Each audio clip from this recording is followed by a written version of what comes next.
environment that has, over time, evolved some extraordinarily unique groups of Homo sapiens. But today, we observe a small tribe akin to a group of meerkats that gather together atop a small mound to watch, question, and discuss the current events of their city, their country, and their world at large. Let's listen keenly and observe this group fondly known as the Iron Fist and the Velvet Glove. We're back for another episode. Welcome back, dear listener. The Iron Fist and the Velvet Glove. We're going to talk about news and politics and sex and religion. I'm Trevor, a.k.a. the Iron Fist. With me, as always, streaming in from regional Queensland, Scott the Velvet Glove. How are you, Scott? Really well, thanks. G'day, Trevor. G'day, Joe. G'day, listeners. I hope you're all well. And Joe, the tech guy, has got all the lights and whistles humming along. So far, so good. Welcome aboard again, Joe. Evening all. And hello in the chat room already. Tanya's there. Alison's there with her mum, Bev. Hello. Hey, if you wonder what we talk about prior to sort of pressing the go button, the answer is we talk about our medical ailments because we're at an age where just things are going wrong and Joe's going to have a camera stuck up his bottom and Scott's just had an infusion for his chronic illness. I've had stitches in my back to have a cyst cut out, and we're just comparing our old man ailments and injuries as we go along. So that's what we get up to when we're preparing for the podcast. Anyway, if you're in the chat room, say hello. Anne's there as well. Hello, Anne. Right. So what's on the agenda tonight? Well, we need to talk about Ben Roberts-Smith and that case and what it means, and also just the reaction of some of the right-wing media like Sky News to the decision. Incredibly, he's got sympathisers out there. What do you have to do? But we'll talk about that in a moment. You have to be a war hero. Yes. I'm going to talk about some good news on the religious instruction front, some Labor Party policy stuff. So some good news there, and probably talk a little bit about China as well, a bit down the track. So anyway, before we get into the meat of it, just wanted to say a bit of an apology for last week for the people listening to the audio of the episode, because in it we had our segment with the Governor-General's wife singing her song. I forget which one it was. This is the one about, she was singing about palliative care, wasn't she? Yes, I think so. I think that was one. Anyway, on the audio that you would have got on your podcast, it was very, very intermittent and didn't play. It hardly played anything at all. You could hear one or two words, and I think this is what's happened. That was a lucky escape for most people. Yes. Well, I run the audio through a program called Descript, and it's got this thing in it where it takes away all of the background noise and it pumps up the sort of voices and makes them a little bit nicer, a little bit stronger. And anyway, when it gets rid of background noise, it's essentially getting rid of stuff that it thinks is shit and just shouldn't be in the audio. And lo and behold, it virtually erased 90% of her singing. And that was done automatically by this audio program. So, well, AI hates it too. So for those listening to the recorded one, you missed out. Sorry about that. Anyway. I'll have to remember that in future so that I can pump my audio through that. Yes. So that was that. Deep Throat upgraded his Patreon pledge. Thanks for that, Deep Throat. And got some feedback during the week from I think it was a patron. I can't remember the person's name, but it was another great episode, Mr. Fist. I had a few chuckles, learned a thing or two, but for the second time ever, I'm disagreeing with you. You've sold me on China being no worse than America, but Russia is another matter entirely. Finland is a clear example of the best way to negotiate with Russian aggression. Make them pay as dear a cost as possible, and hopefully you'll do better than the countries who relied on the mercy of a cold dictator's heart. Looking forward to the next episode as always. There we go. And actually, feedback. You got that wrong. It was Mr. First. Well, he did write Mr. First, but I'm sure Maybe he did mean Mr. First. Yeah, or maybe maybe. he meant Mr. Fist. Yes, I you're would have thought right. he meant Mr. Fist, but anyway. Anyway, we're going to talk a bit about China a bit later on because I found the perfect China expert to back up everything I've been saying. Mm-hmm. So we can look forward to that. So you're saying you're using a bit of what was it? Positive reinforcement? Yeah, but I've got the China expert, I think, with this guy. So And the reason he's the China expert is because he agrees with you. no, I'll give his credentials, Okay. and I think you'll agree with me. So anyway, that'll be towards the end. Now, Ben Roberts-Smith. So, judge found that the newspapers established on the balance of probabilities, which we'll get into, the substantial truth of their imputations that he was a murderer and a bully who had disgraced his country. Bad result for Ben Roberts-Smith, and turns out basically the judge believed the witnesses who said that Ben Roberts-Smith Was pushed a murdering handcuffed bully. man down a hill and then, Ordered someone else to shoot him. yes, Well, there was certainly some incriminating stuff around the witness tampering, wasn't there? yes, and also witness intimidation and other stuff going on. So very damning for him. Not surprising when you sort of looked at the case. What really was of interest was, I mean, the SAS soldiers are a tight group. Like you don't get any tighter than an SAS group. And for those guys to turn on him and testify against him. Ooh, yeah, I mean, my understanding is there is a lot of infighting, but there is external cohesion. Yes. For them to come forward and testify against him was pretty extraordinary, really. So anyway, who knows what will happen to, like, I was going to say what will happen to him. He's going to get a job on Sky News. Do you as a remember? presenter. Do you remember Noosa Templar Satan dinner we had up at Noosa? Yes. Somebody Yes. turned up who was an ex-wife of one of Ben Yes. Robert Smith's Yes. compadres, Yes. and was essentially saying that yes, it was true, nothing surprised them, and they'd heard similar stories, Yes. particularly about the prosthetic limb. I think Yes. Was she a policewoman? possibly, I can't remember. Yeah. I thought about her later and I thought, I wonder if she was planted by the prosecution to go along and see what we talked about. So it was possible, I think, with her. Don't know. So Well, there was also an AFP who turned up at one of the meets. Do you remember no. But when anyway. we met in the valley or in Brisbane somewhere? Was he? Yeah, a guy turned up and he was from the Federal Police. Yeah. So not sure. Anyway, where does a guy like that go?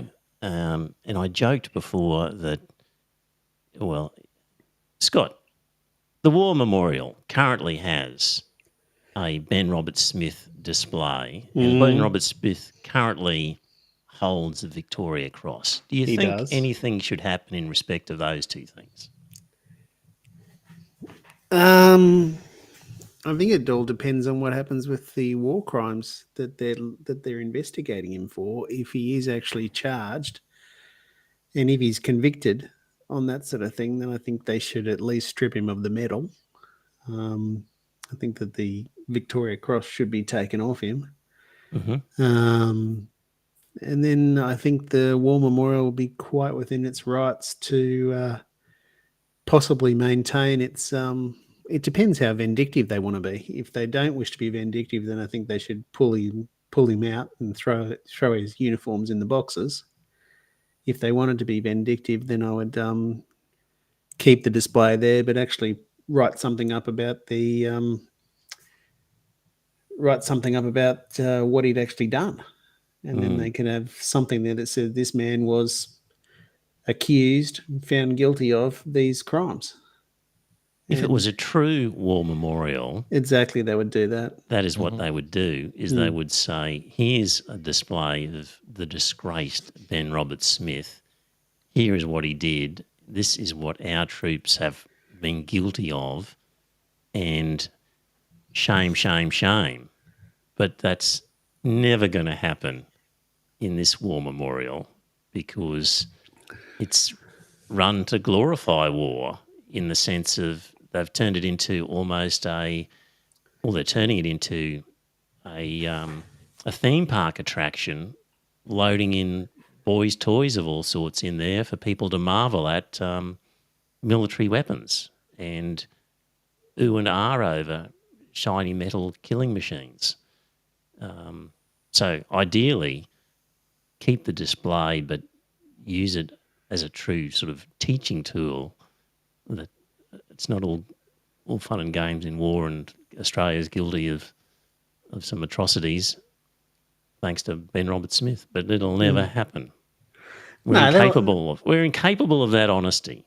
No, that's right. And I tend to go into any country's war memorials wherever I go. So I've been to the Swedish one, and that was Right. very interesting. And they did have a very valid look at their peacekeeping forces. They said that their peacekeeping forces involved in somewhere in Africa were credibly accused of rape and that type of thing, which they openly admitted to. Okay, good. Which is something that I thought at the time we could learn from. That sort of, there was never a Ben Roberts-Smiths out there at the time, but I thought to myself, there could be one of our guys doing something like that in the future. And I think that if they are accused of it credibly, then I think it's probably something we should recognise. I think there's enough evidence at this point that they should pull down the glorifying Ben Roberts-Smith sort of display that they've got there. Yeah. Put it in a storage place and say, we'll wait the outcome of further investigations and decide what we're going to do. But there's enough evidence on the ground now that we can safely say we should, in all good conscience, not display him. And then must be some sort of war crimes hearing of some sort that's going to investigate this guy And his colleagues. Yes, indeed. Well, I thought there had been something that was started, and that there were 3 of them that were under investigation right now, wasn't there? I don't know what's under investigation. So John in the chat room asks, can you take a VC back? And Bronwyn says there are precedents for a VC to be taken away, but they all happened a long time ago. He's put his up for collateral, so. Yes. To cover his costs. Yes. Potentially, yeah. It's valued at $2 million, but he's potentially facing a cost order of $35 million. So one wonders whether it's worth less or is it worth more as a result of all this. That's a good point. I don't know. You know that the Victoria Cross medals are all made out of a single piece of brass that was recovered from the guns during the Crimean War. Crimean War, yeah. Now that you mention it, I do vaguely remember some story like that. Yeah. There we go. So Ben Roberts-Smith. But, I mean, let's just quickly some of the detail. So it was ultimately proved that Roberts-Smith kicked an unarmed and handcuffed Afghan man off a cliff. His landing was so rough it knocked his teeth out, and he directed a soldier under his command to shoot that man. He was also found to have pressured an inexperienced SAS soldier to murder an unarmed and elderly Afghan man in a tunnel. And the judge said the newspapers had established that Roberts-Smith murdered a man with a prosthetic leg with a machine gun in the same tunnel and kept the leg as a novelty drinking vessel. And he still has his supporters, incredibly, thanks to an article in Crikey, where they actually must pay somebody to watch Sky News and see what they're up to. And Peter Credlin is leading the charge to support the good name of Ben Roberts-Smith. Oh, incidentally, just back on Jesus Christ, is that Corey Bernardi? Corey Bernardi as well. Yeah, yeah. Oh, bloody hell. I know. Actually, just before I get onto them, just on the balance of probabilities, apparently, well, there was a couple of things. There was some allegation about from the wife. Let me see, his ex-wife. Yes.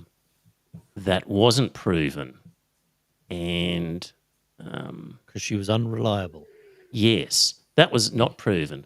But the judge said, your reputation is so trashed by the things that have been proven that it doesn't matter that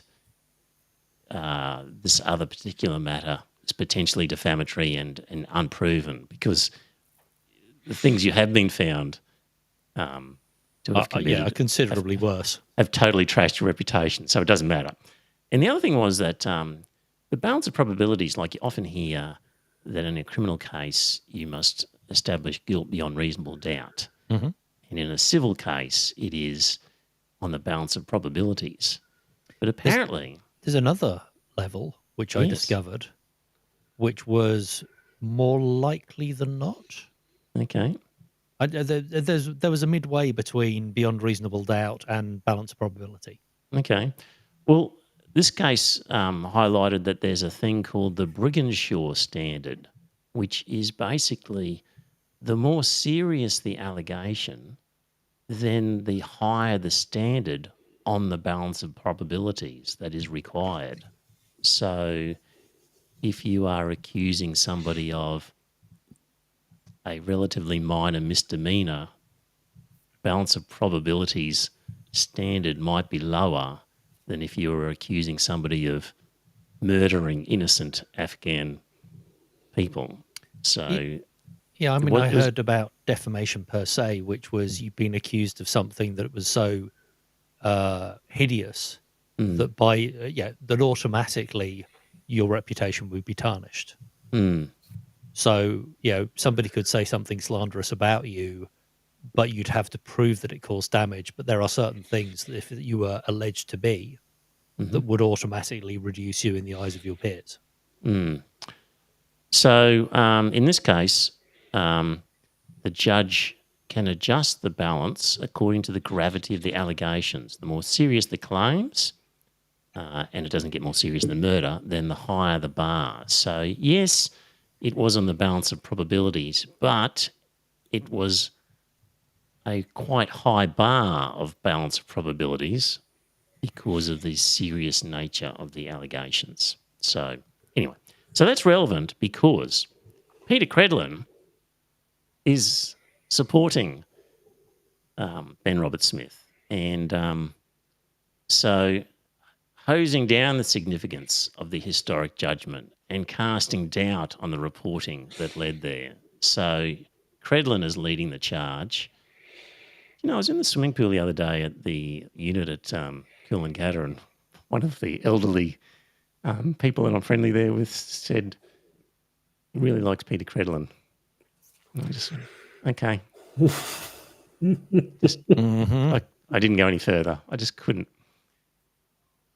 Ban Attorney Abbott? It, undoubtedly.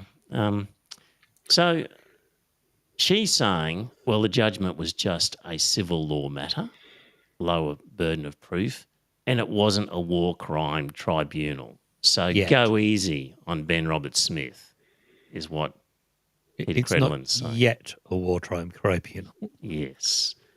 And according to this article in Crikey, this was soon echoed across the media by the Australian's Greg Sheridan in a piece titled, this is the title of his piece that he wrote, Going Woke Risks Destroying the Australian Defence Force as a Real Fighting Force.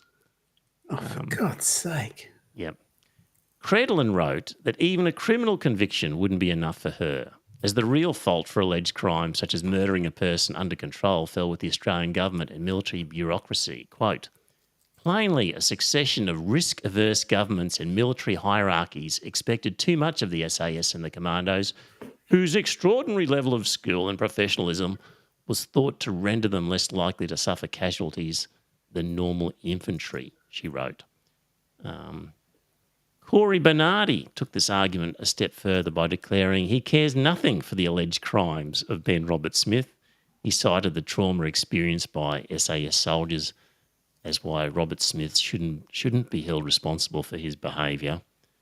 And Steve Price rubbished a move to revoke Roberts-Smith's Victoria Cross. And it's the last bit here. Credlin said that,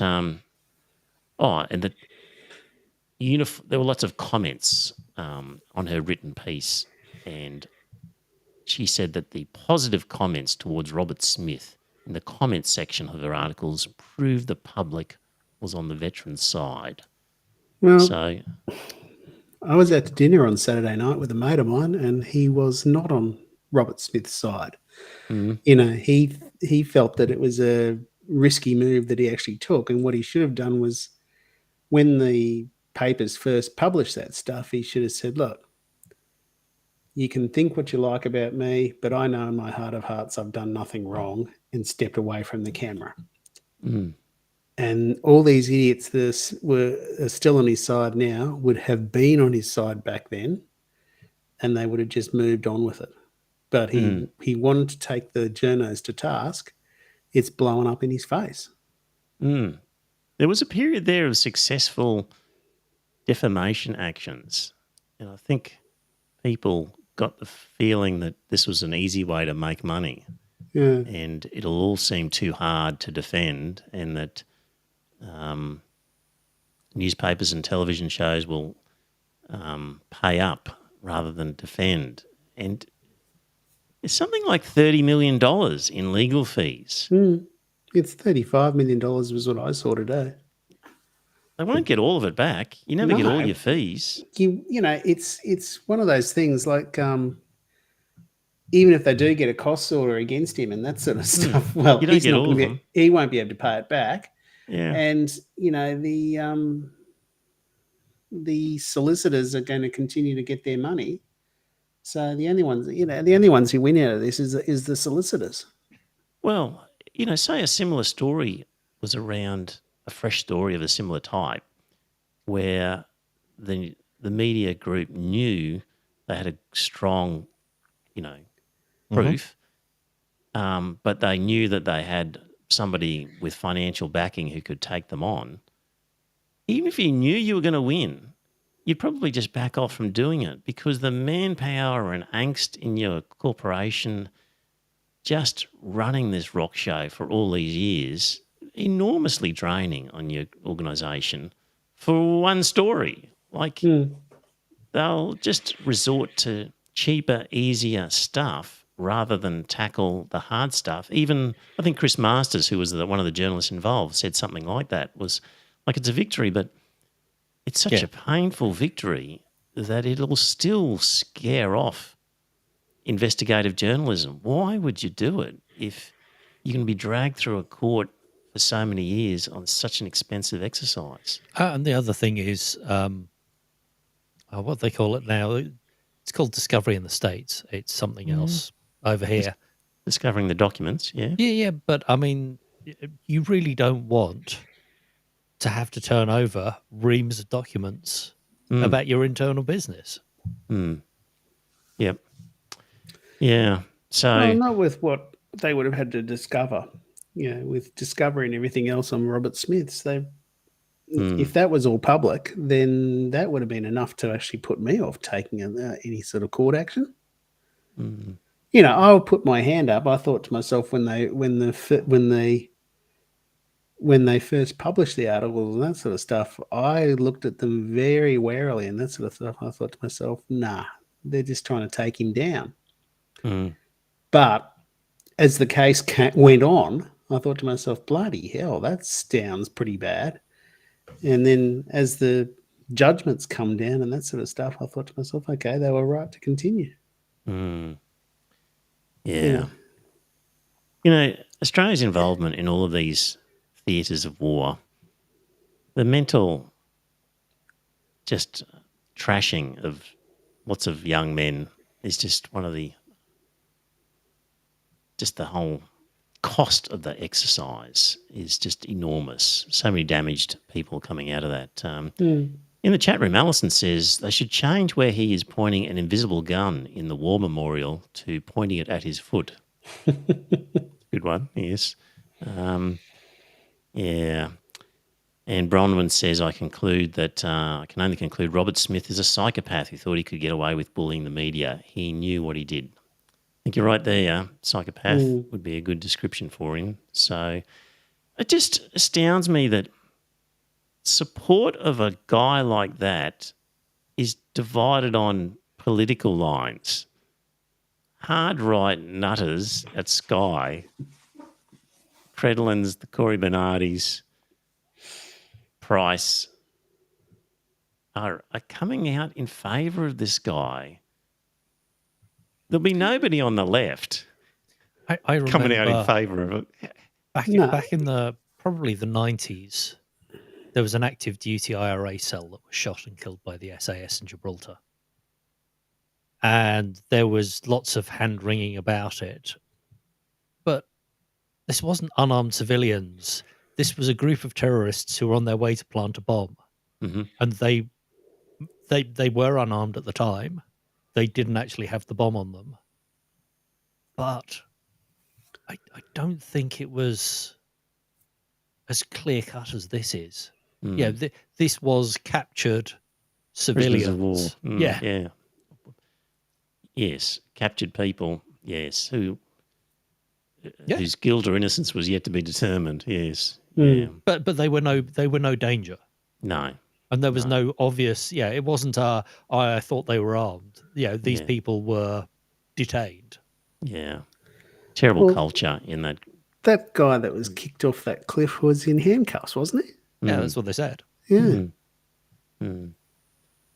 Yeah, but just the way that this can break down in tribal political lines that these people are favouring because they feel they must defend the Defence Force at all costs. Well, I Just think have no credibility, these people. I think they're It's so playing to tribal. their audience more than anything else. And the Sky News audience is basically right wingers and that sort of stuff who are out there saying that, they're probably all backing, bloody hell, I can't even remember his name, the former Victorian Premier who said that they should come back with conscription. Oh, Kennett. Yeah, Kennett. They'd be out there backing him. But it wouldn't have been that hard for them to say, okay, there's always a bad apple in a barrel somewhere, and this was one of them. But on the whole, our boys are good. But they didn't have to go so boots and all in your support for him. They look to their tribe, don't they? Yeah. And their tribe decided that they couldn't possibly. I wonder. Yeah. Maybe, I don't know. I think they've... The world is black and white, and he was white, and they were black. Yeah. You do anything to those brown people. Well, exactly. Of course, News Corp, the right-wing media, doesn't have a problem in supporting... There was just a headline because we've been hearing about PricewaterhouseCoopers and the mischief it was up to in advising the government. And this article in The Australian by Nick Cater, headline is, PwC, a victim of woke capitalism scam. They're so obsessed with woke because they're just importing this American propaganda idea. They're just applying it everywhere. Yeah. Everything on the left is woke. And if you then paint it as woke, you can criticise it. And so what was it? So being a capitalist that put profit over everything else is woke now, is it? No, it's not woke. It's. Oh wow! I didn't read. PwC, a victim of woke capitalism scam. I guess he's criticising the capitalists who have turned on PwC as traitors to their class. No. And is calling them woke.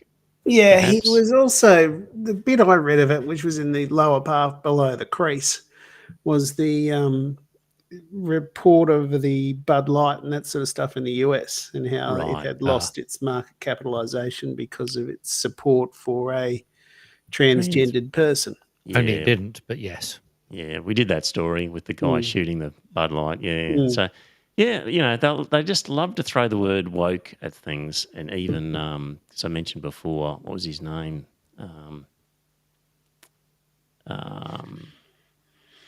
Greg Sheridan.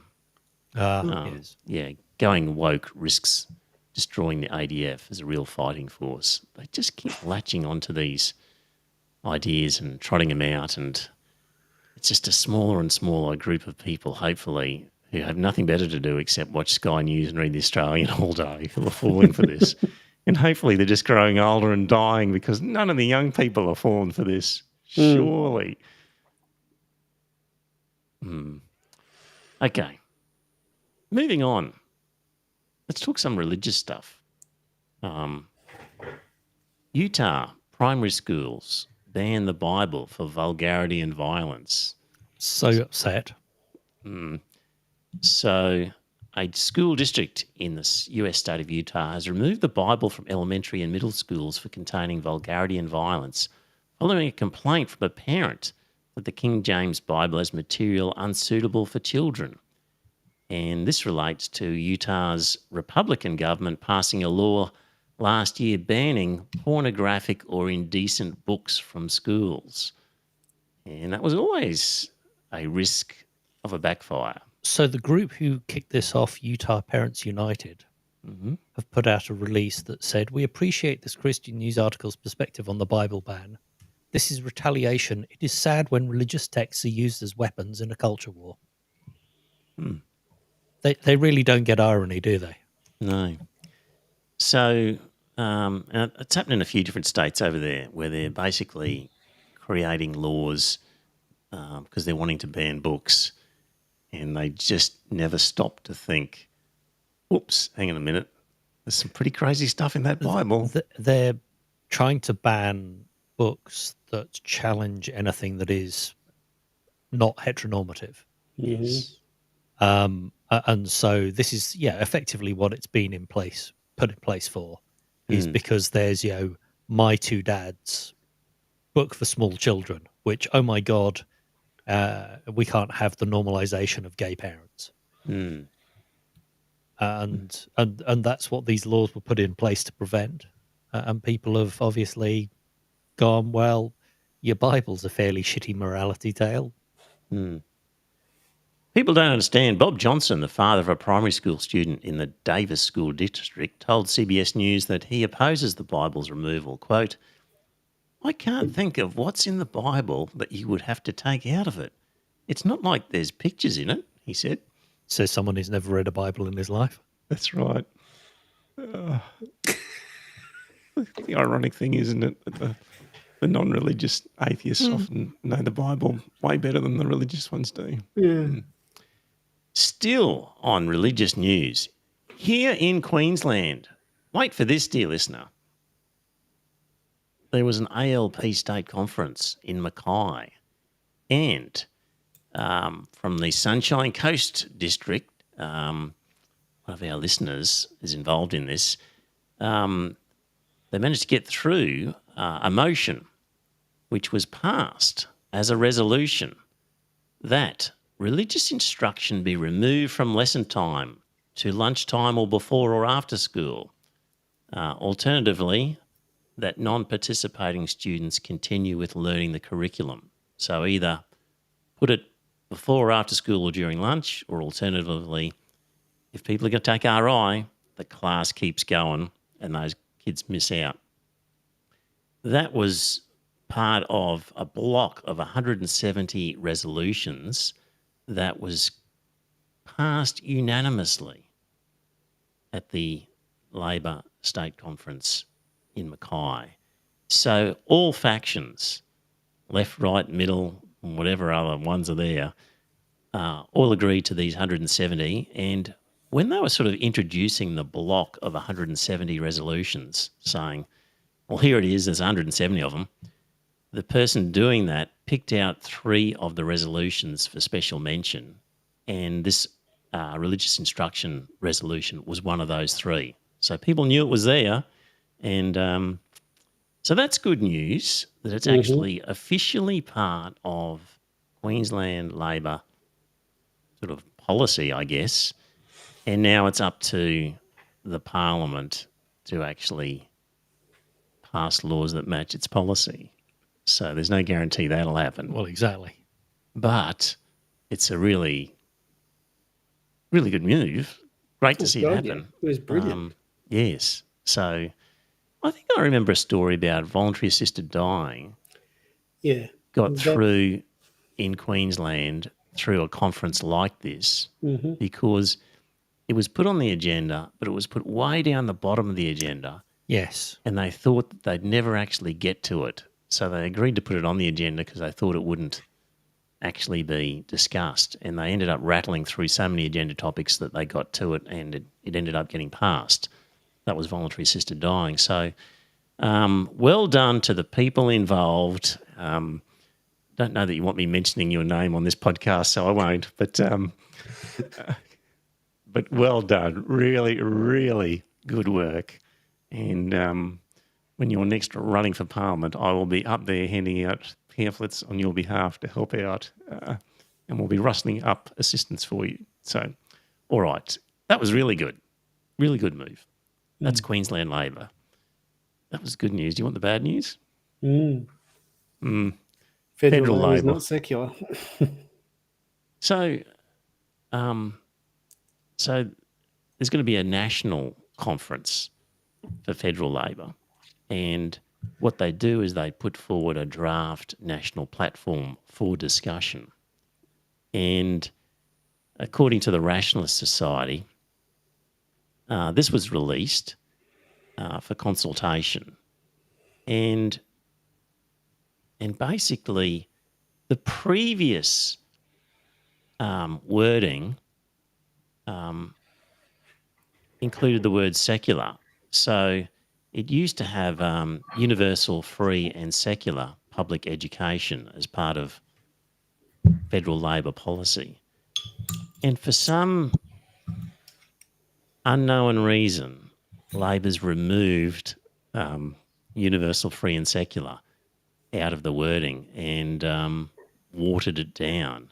So, it doesn't have any. It's a 111-page draft policy document, does not include any mention of the word secular. So, what's going on there? What is going on there? They're so scared of the Christian vote still? Or are there people who are making these decisions who are religious? Yes. I think Trevor's probably hit the nail on the head. I think they're probably still scared of the religious vote. But God alone knows why, because, the religious sure he does. nutters, the religious nutters She are never does. the religious nutters are never actually going to vote for the Labor Party. No. So I don't understand why the Labor Party is trying to bend over backwards for them. So, so there was an article by Alistair Laurie, and he's also talking about this sort of draft policy, and he's sort of quite active in the LGBTIQ community, and he says the next conference is coming up in Brisbane in August this year. They've released this draft policy, and for LGBTIQ people, there's also bad news. So, it used to have, in the 2021 version, had strengthen laws and expand initiatives against discrimination, vilification and harassment on the basis of sexual orientation, gender identity or sex characteristics. So basically a policy to fairly strong wording against discrimination and harassment and vilification based on gender and sex. The new 2023 draft one, it doesn't have that at all. And it just talks in mealy-mouthed wishy-washy words about supporting LGBTIQ, but has deleted what was quite strong words about, expanding initiatives against discrimination and vilification. So that's been taken out as far as it applies to the LGBTIQ community. But it's there for religious groups. So the sentiment that, a policy that we should never allow vilification, discrimination based on religion is there, and it's there twice. But the same sentiment in relation to LGBTIQ people has disappeared. It's federal Labor. What can you say? What are they scared of there? Or what's going on? They want to be seen as the rational right-wing party that accepts climate change, leaving the Greens as the only left-wing party. They do. They're trying to claw this centre-right emphasis on right position, ignoring the left. Mm-hmm. The Greens are going to have a field day at the next election with these sorts of things. When you're actually watering down what was previously strong language to protect LGBTIQ, you remove it, but you keep it there for the religious groups and you repeat it so it's there twice. How do you justify that? There's no justification. They'll get hammered by these groups at the next election. They'll lose a lot to the Greens. They deserve to. Yeah. In the chat room, Bronwyn says, don't forget Albo is a Catholic and not a Dan Andrews style one. That is true, Bronwyn. He's always said he was brought up on three faiths, the South Sydney football, the Labor Party, Catholic Church. But, he's got a girlfriend, doesn't he? Yes. Yeah, so they're not married. No. Right. Well, I would Selective have thought, Catholic. exactly. But aren't they all? Yes. Of course they all are. That's how you prove you are a Catholic, by being selective. Yeah.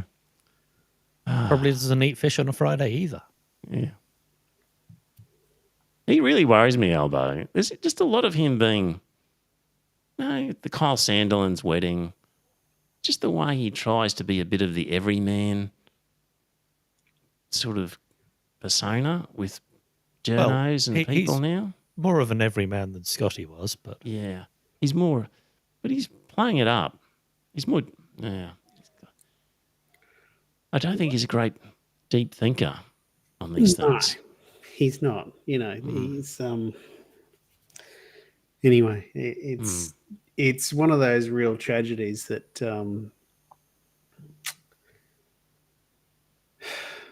why can't I think of his name? Shorten. Why Shorten lost that last election?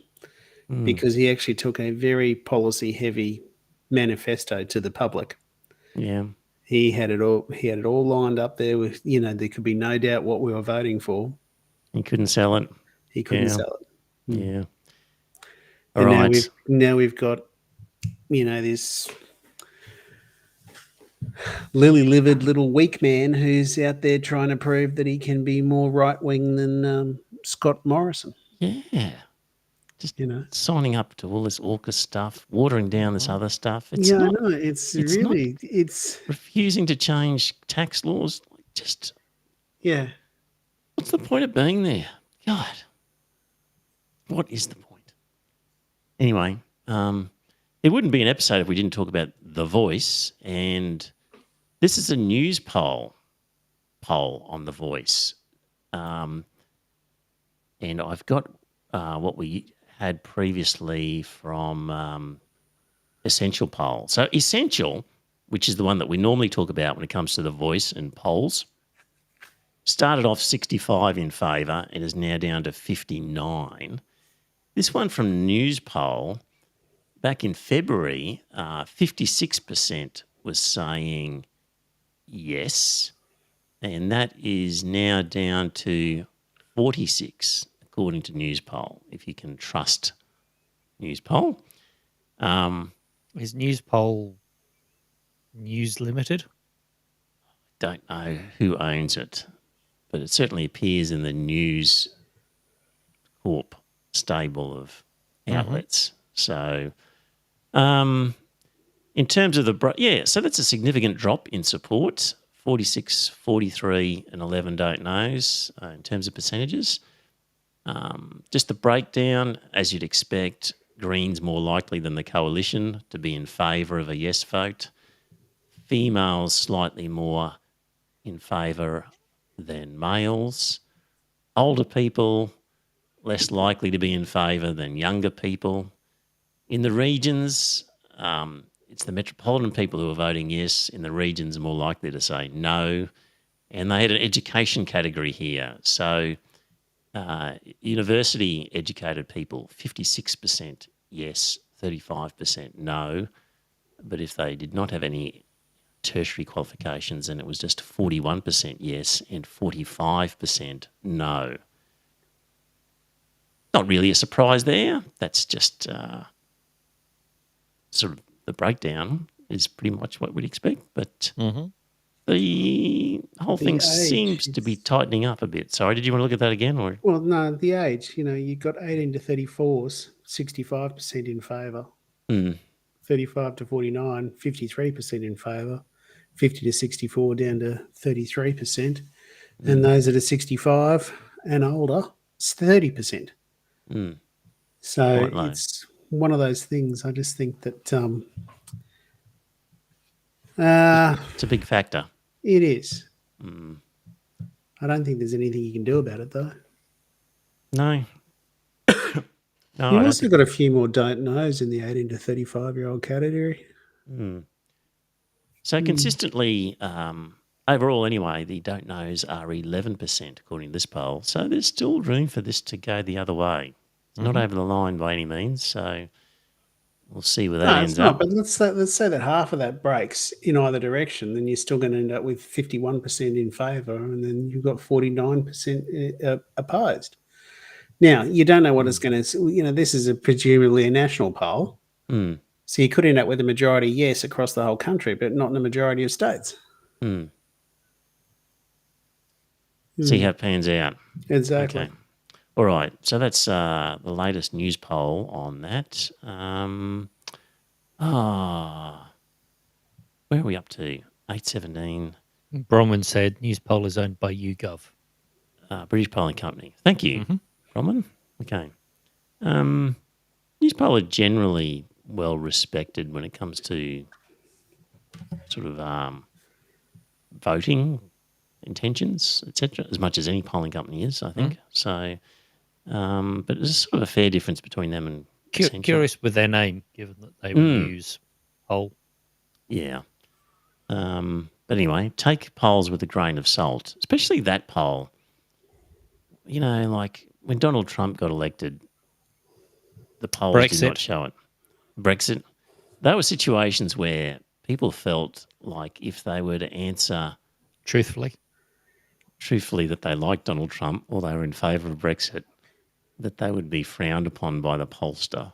And so they lied or avoided the pollsters, I guess, refusing to answer.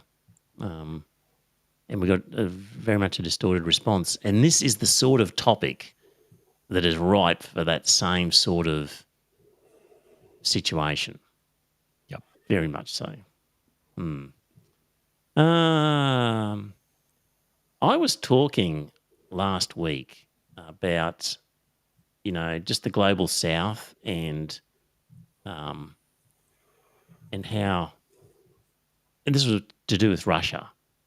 And I was trying to say that there's a lot of the world that still thinks favourably of Russia and Putin, for example, had that South African guy.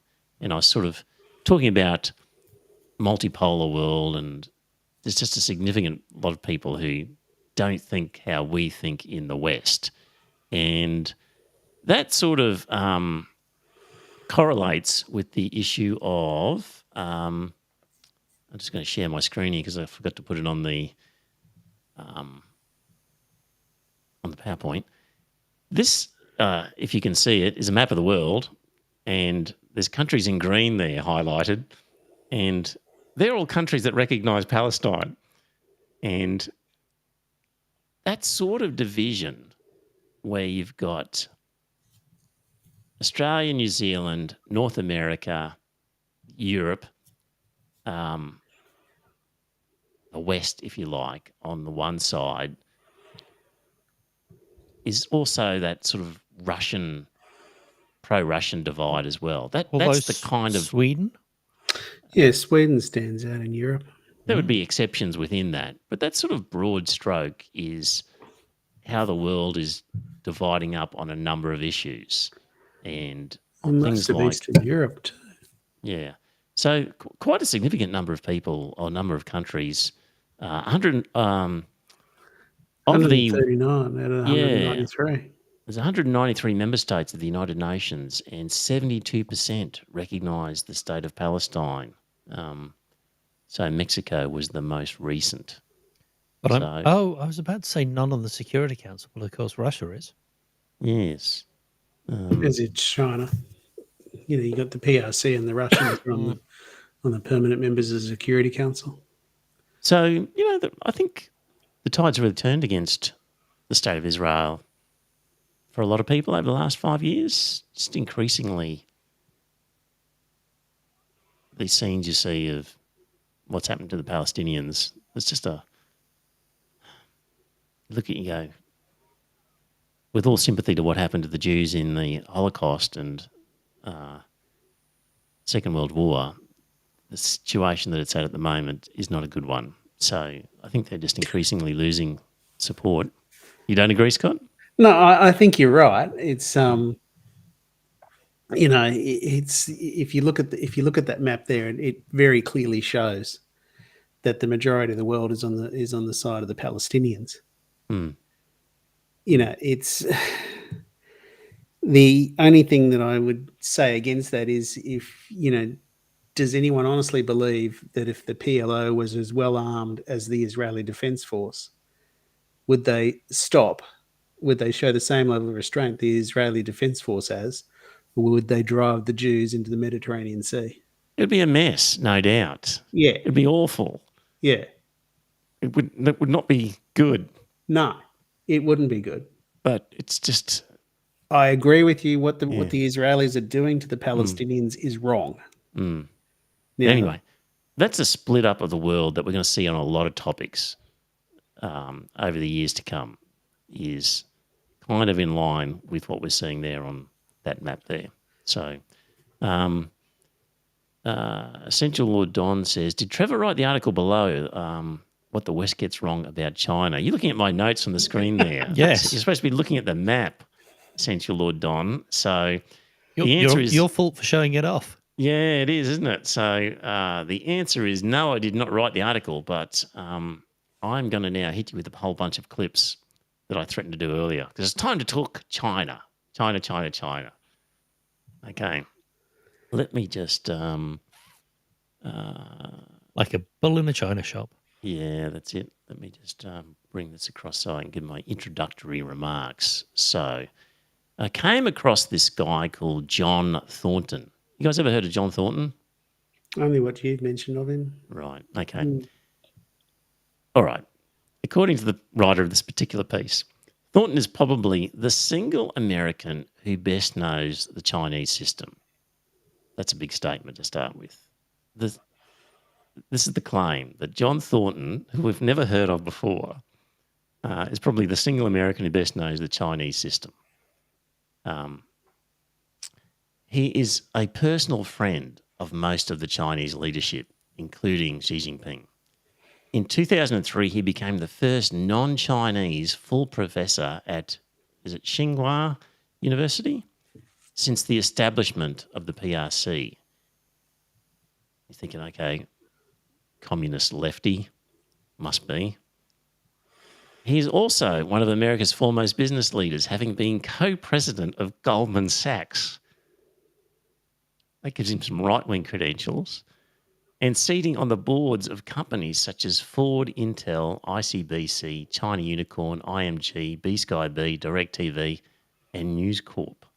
Like, that's some pretty strong credentials for a power player. I've never heard of the guy.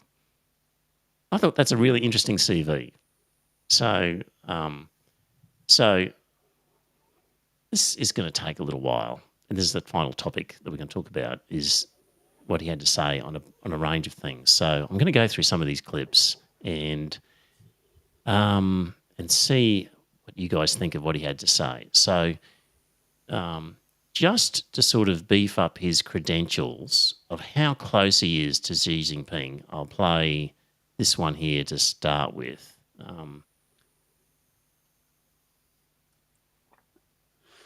As it warms up, here it comes.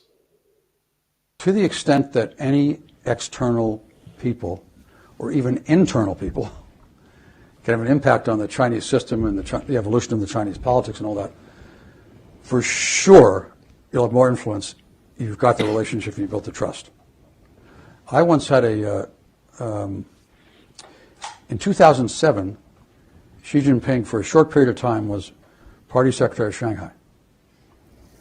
And at that point in time, I'd known him for about 10 years. And he asked me to do a project for him, which was how to ensure Shanghai remains, or becomes and remains, a global financial center. And so I went away to do this project, and I came back to have dinner with him to report. And it just happened to coincide with, I was writing a very short article for Foreign Affairs magazine. It was maybe 20 pages long. It took me 14 months to write it because I wanted to be sure it was accurate. And so there were four of us for dinner. Xi Jinping, myself, the head of finance in Shanghai who had not met Xi Jinping, who was a mentee of mine, and then a close friend of mine who was also close to Xi Jinping. So Xi Jinping and I happened to arrive first. And he says to me, "So what have you been doing recently?" I said, "Well, I've been writing this article on the political evolution of China." Oh, that's very interesting. And he asked me a question, I answered. And I'm thinking, he's just being courteous. We sit down, he keeps asking questions. For 4 hours, all we discussed was what I thought I was learning about the political evolution of China. We never touched the topic of Shanghai as a global financial center, and their two friends didn't say a single word. The reason I mention that story is because I have quite a good understanding in that one area of how he thinks. But the reason... Okay. So I just want to play that just to set the scene of somebody who's clearly a big hitter. Like, my goodness me, the guy was co-president of Goldman Sachs and he's best mates with Xi Jinping in 2007. He'd known him for 10 years and has that sort of, contact with him. So that was the first one, just as a more of a credentials sort of setting piece. You guys have any thoughts so far on that at all, or anything strike you from that? I was going to say, American businesses have been best buddies with authoritarian leaders around the world for years. Yeah. Okay. Yeah. Just because this one happens to nominally espouse socialism. Yes. As long as it's a authoritarian state that is going to do the corporation's bidding. Yes. I think the businesses are quite happy to get into bed with them. Yeah. Yep. Good point. Let's talk about this one here. So this is about understanding Xi Jinping. So, which you guys would know some of this stuff, but it's worth reflecting on. I want to start back in 2012 when Xi Jinping came to power. And this is a premier that you have watched and studied and know. Help us understand who he is and as a leader, what he wants. Okay. So this can make me very unpopular. So Xi Jinping, and this goes back to what I was saying earlier. I want you to keep your minds open for a second and try to imagine this. And some of you may know this. So Xi Jinping's father was the youngest vice premier in China in 1959 when he was 46 years old. And Xi Jinping was 6 years old. 1962, Xi Jinping's father was purged by Mao. So Xi Jinping, between age 6 and 9, his father's right in the center of the power structure, and suddenly he's out altogether. 4 years later, 1966, is the Cultural Revolution. Xi Jinping is 13 years old. The father and the mother sent to prison. 2 years later, Xi Jinping at age 15 is sent to the countryside, sent down youth. So he lives in the countryside from age 15 to age 22. So for those 7 years, those 7 extremely formative years, he's living the dirt poor existence of the Chinese farmer, with both parents imprisoned. Older half-sister commits suicide. So there's Xi Jinping in his teenage college years, by the way, of course, not being educated. There's no schooling, there's no university. And, where's his future? During that period, he applies 15 times to be in the Communist Party. He gets turned down 15 times. Eventually, of course, Mao dies. Deng Xiaoping comes back into power. Deng Xiaoping brings the father out from prison. Xi Jinping is now free to go to university and start his life. The father, meanwhile, Deng Xiaoping makes him the governor of Guangdong province. Guangdong province is the province right across from Hong Kong. And Xi Jinping's father is the individual who goes to Deng Xiaoping and says, we should make this a special economic zone and experiment with market economics. So his father is the individual who goes to Deng Xiaoping and says, that's the kind of the first spark of the reform and opening period. Later on, when Deng Xiaoping essentially removes Hu Yaobang from power, and then Tiananmen Square happens, Xi Jinping's father is the only one of that generation who tells Deng he's wrong. And he gets banished again. So I want you to think about the sort of the strength of character of somebody who goes through what I just described and comes out the other side of it pretty much intact, stays in the system, rises up to the position he's in. I have 4 children, the youngest of whom is a sophomore in university. This past semester, he had a course on the Cultural Revolution. And the final paper was, write a paper on what you think the impact was on the sent-down youth of the Cultural Revolution. And so my son interviewed 6 or 7 sent-down youth, half of whom are living in this country and half of whom are living in China. And of course, in his paper, he basically says, look, you can't generalize for 17 million people on the basis of talking to 7, but these are what these 7 people told me. And then he says, it's interesting to speculate, what was the impact on the sent-down youth of those sent-down youth who stayed in the system and got to the top of the system, like Xi Jinping? And my son says the following things in his paper, which I agree with. He says, the first thing is, if you're Xi Jinping, when he says our single highest priority is to improve the lives of the ordinary people, when he says that, this is a deeply felt, personal, emotional comment. This is not a conceptual comment. And this is not, any of the U.S. leaders in my lifetime, none of them live that life. And so when they talk about improving the lives of ordinary Americans, this is an intellectual concept. They believe it to more or less extent. For Xi Jinping, this is a highly personal comment. That's number one. The second one is, if you lived through the insanity of the Cultural Revolution, and you're a leader of China, priority 1 through 5 or 1 through 10 is social and political stability. So those 2 things, to me, are the most defining characteristics of this person. The third one being Xi Jinping's desire for China as a country to reestablish itself remembering that in 18 of the last 20 centuries, China was the world's largest economy.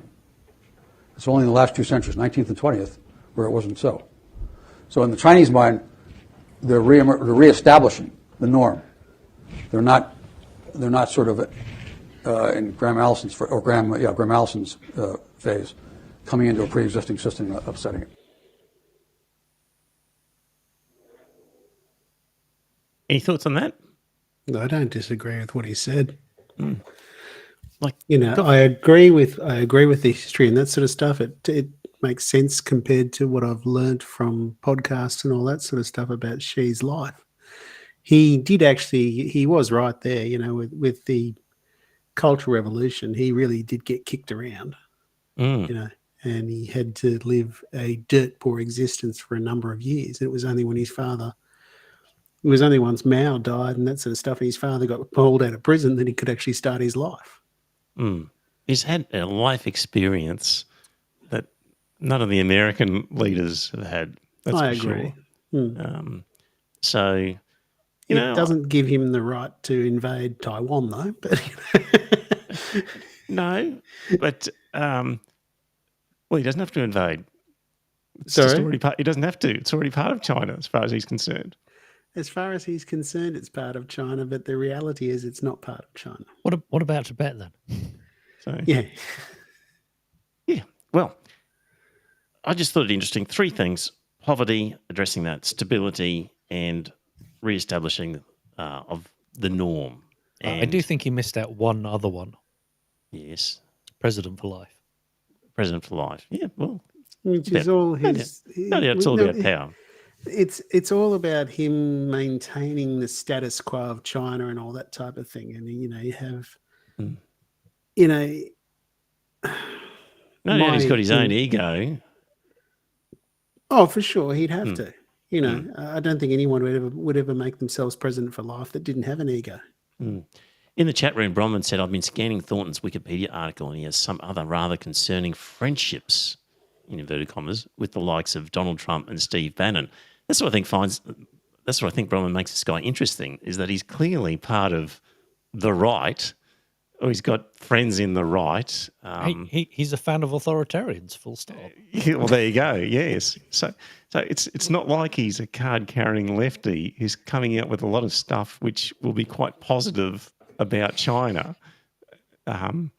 So it's the interesting part about this guy is he's fully aware of power in the right of politics and business, yet has an admiration that is coming through for Xi and the Chinese system, which we'll get to in a moment, because I've been interested in this idea of the meritocracy of the Chinese Communist Party and how you have to go through a process to get to the top, which weeds out idiots.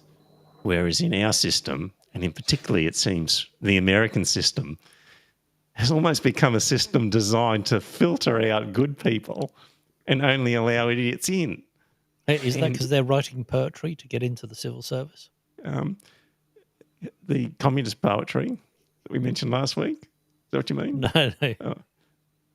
So Chinese civil service, historically, you had to write poetry to. Right. You had to prove your communist sort of credentials, I guess. Yeah. So anyway, have a listen to this, because bear in mind with this one about the meritocracy of what's involved in the Chinese Communist Party compared to the incompetence of, in this case, the Americans, if you like, in terms of just intellectual ability. Play this one. It's a little bit shorter. Chinese Communist Party is essentially the meritocratic elite. In the same way that if you look back through Chinese history, there was an emperor, and then there was the kind of the Mandarin class running the country. That's essentially what you have at the moment. And you don't get into the Chinese Communist Party if you're not very able. You don't get to Tsinghua University if you're not very able. 10 million kids a year take the national examinations to go to university. The top 3,000 of those go to Tsinghua University. 3,000 get admitted and 3,000 go. And so, and Tsinghua University accounts for 50% of the leadership of the country. So that the examination-based culture, which has existed for 2,000 years, still exists, and essentially that's what drives the input into all these institutions. And so to put it in the vernacular, if you get to the top of the Chinese system, there's no chance you're not very smart and very able. And the only institution in this country, which is to me is at all like it, and when I tell them this, it drives them crazy, the only institution in this country that's at all like the Chinese Communist Party is the U.S. military, which is to say that if you and I were 18 years old and we went to West Point together, and we went in the military and we stayed in the military, one day we're 4-star generals, we've known each other for, whatever it is, 40 years, and we're sitting around the same table. That's the Chinese system. And so they know each other intimately. They've had real jobs. They failed or they succeeded. If they succeeded, they went ahead. If they failed, they failed. And like all big organizations, there, of course, is plenty of rough justice and infighting and all the rest of it that goes on in every corporation in the United States and anywhere else. But that's basically the system. So I think the word communist kind of gets into the mental way of Americans understanding what you're dealing with. It's not a communist system, period. Which doesn't mean they don't have, when they talk about common prosperity, for example, you might say that's the equivalent of trying to fix income inequality that we would talk about. But the other day, another Chinese was saying to me the capitalist system is essentially a divide and conquer system. The Chinese modernization is a unifying system. And so so Xi Jinping, to go back to him, he is determined, although they haven't figured out how to do this yet, that common prosperity is for real. They're proud of the fact they've lifted 800 million people out of poverty. Well, that's the most ever in history by a long, long way. And they're proud of that. And they think those people ought to continue to advance. And that these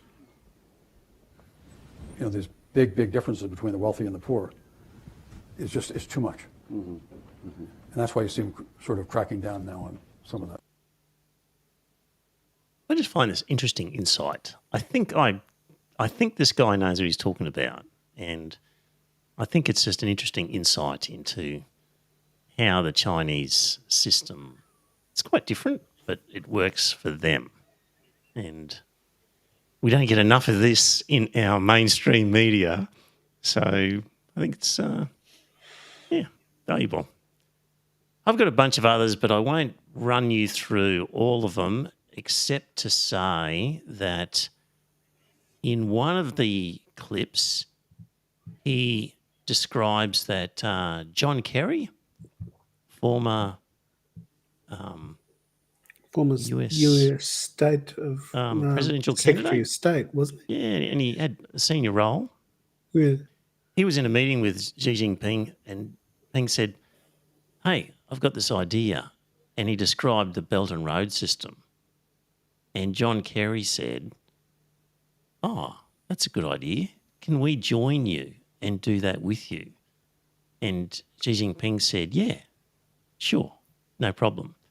And then John Kerry went and tried to get it through some Treasury mandarin, grabbed him straight away and said, "Forget that idea. It's never going to happen. We're not touching it." So it never actually went to Obama. But essentially the Belt and Road system was described to John Kerry, who asked to be part of it, was told sure, but then they never went ahead with it. And that John Kerry described that as one of the great regrets of his life, that he never pursued that. See, had the Yanks got involved in, had the Yanks been involved with the Belt and Road Initiative right from word go, then they would have been able to control it. They would have been able to also have the ear of the Chinese Communist Party and that sort of stuff. They may well have been able to talk them down from the invasion of Taiwan, which I know hasn't happened yet. What invasion? It hasn't happened yet, but they are threatening it. If you had the Yanks on side, if the Yanks had the ears of the Chinese Communist Party, they may well have been able to talk them out of it. All they've said is Taiwan's part of China. I know. That's what they've said. And that's what America has said. And that what That's they've what also Australia has said said. is that they've also said is they do not rule out the use of military force to bring them back online. The other thing that was in this clips that I'll just mention as well was he said the Chinese get really angry that people don't listen to what they say and instead they listen to so-called China experts who interpret what they say. Which is And a- very true. Yeah. And a classic example, and these China experts are wrong, and a classic example of someone who's a China expert who's wrong was Kevin Rudd. Really? Yes, specifically mentioned by this in this clip as well. So, and his theory was also in these clips. There'll be a link in the show notes to where you can watch the whole thing on YouTube. Was that China was basically wanting not to be a hegemon itself, that it didn't, once America's displaced, it just wants a multipolar world and not one dominated by a single civilization, in his opinion. So, anyway. This is Thornton's opinion? Yes. Yeah, that was how he saw them. So, anyway, I thought that was an interesting character to introduce to you. If you haven't heard of that guy before, you know about him now. What has he said about Taiwan? There was nothing in that clip about it. I'd have to Okay. investigate what other stuff I could find out. So, I think that's about it for the moment. I could get on to other things, but do that for another time, I think. Unless you guys have something pressing that you would like to talk about, we could wind it up. No, I will go away and read about him because I think what you have shown me is very interesting. So, Yeah. Joe, you're looking very sceptical there. Like, you're just like Trevor and your bloody propaganda bullshit. Like, God's It's sake. one of just- those things, like, I mean, I can understand where he's coming from saying that the Chinese people don't want democracy because they've never had it. So as a result, they don't really have a long-term view of it. But just across the Taiwan Strait, Taiwan has evolved into a democracy. Okay, if they only knew about democracy, No, I'm not Oh. saying that. I'm simply saying that is why they have never moved into that sort of realms, because they've never known it. Now, there was something there that I've got to read. Yeah, go on. well, you're saying because they've never known it, they've never moved into it. That is something that's just one of my theories. It's been kicking around in my head for a long time. Right. It's like Russia has very, very comfortably moved back into a dictatorship under Putin because they've never known a real democracy. Okay. There is a clip here that's relevant to that, which I hadn't mentioned, which let me find this one then, which is how much they understand about the USA. This one is kind of relevant to what you were just saying. So let me play this one. What are the 3 key things that you and all of us could do to help the Chinese people to gain the understanding of the world? And I think that's the key to world peace. And if we get their mind share, Chinese people will be on our side. I am very sure about that. Thank you so much. Okay, a couple of things. First of all, I've been teaching in Tsinghua now for 20 years. So I deal with and know a lot of young Chinese from that and from other ways. And of course, I'm dealing in a sense with, it's self-selective, I'm dealing with the most educated people. But at least among that group, I don't know a single one of them who doesn't know what's going on in the outside world. Notwithstanding your comments about Chinese control of media, 100% of them are connected 100% of the time, just like you and I are, to the world's media. So that's my first comment. My second comment is, I know that this line of, it's the United States versus the Chinese Communist Party, not the Chinese people. This has been a sort of a way of looking at the world that's been perpetrated recently by a lot of the, particularly Republican leaders and it sounds good. But in fact, inside the Chinese system, as I said earlier, even to this day, I remember when I was teaching my very first year, I asked my students, what do you want to do when you finish? And of course, had you asked that question 10 years earlier, 100% of them would have said, I want to be in the government. When you asked it when I was teaching, this goes back 20 years ago. He goes on a Even bit. then, I'll 20 years I'll ago, just fast forward a little bit. If by which I can. mean a whole raft of activities, but what it basically means at its essence is Chinese people spending time here and vice versa. I'd like to see a lot more going the other way. I think that's the most powerful way to make a difference over time, and I think it does make a difference. We know. I skipped over the bit where it basically says that China spends a lot more time and understands America, the USA, much more than the USA understands China. I don't doubt that. So, yeah, which was another interesting aspect of it. Well, I think the world understands the US a lot better than the US understands anywhere else. Yeah. Just because Absolutely. because the culture comes out of the USA, Hollywood. But you see, that lady's question at the beginning was, if only the Chinese could understand and know about us, they would be on our side. And that was interesting because she sounded Asian to me. She did, yes. She did sound Asian. I agree. Yeah. Which sounded a little bit like what you were heading in the direction, Scott, where you were saying if they only knew democracy, they would have taken it up. And Well, I think if you just look back at the Tiananmen Square protest. Mhm. Now that was a uprising and that sort of stuff, and they were basically demanding democracy. But they were not prosperous. They weren't. The Chinese that I know now are prosperous. I know people over here, and they were saying what a wonderful life they had back in China. Yeah, because exactly, and that was the whole point. Like the deal that was struck between the Chinese people and the Chinese Communist Party was, we'll give you a beautiful flat screen television if you don't ever protest again. So that is well, we've got a system, and we'll improve your lifestyle if we're and To a basically degree. yeah. And it's okay. So there's this article here from Harvard Business Review, and sort of dealing with these issues in that kind of along those lines. But the Chinese people largely, and there are polls to show this, and I was looking at one of those earlier on. Again, we're basically. The Chinese people are happy with the political system they have. And I don't doubt that. And I don't doubt that because they've got a very good life. What's that?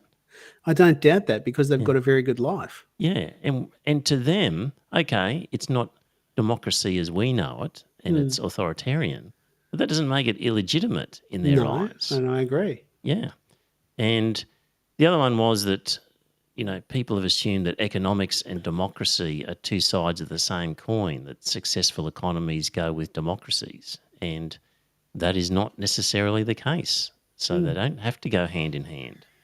So you can have a successful economy without a democracy. You can have people who accept... Are autocracies. You can have people who accept an authoritarian political system as the best that suits them, and it can be legitimate. So, the problem is it's the whole benevolent dictator.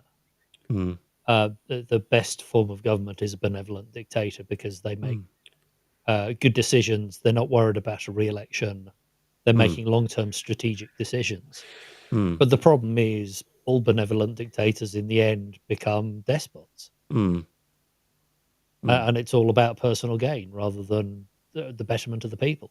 So if you can find a rare example of someone who really is caring about the people and isn't insulated.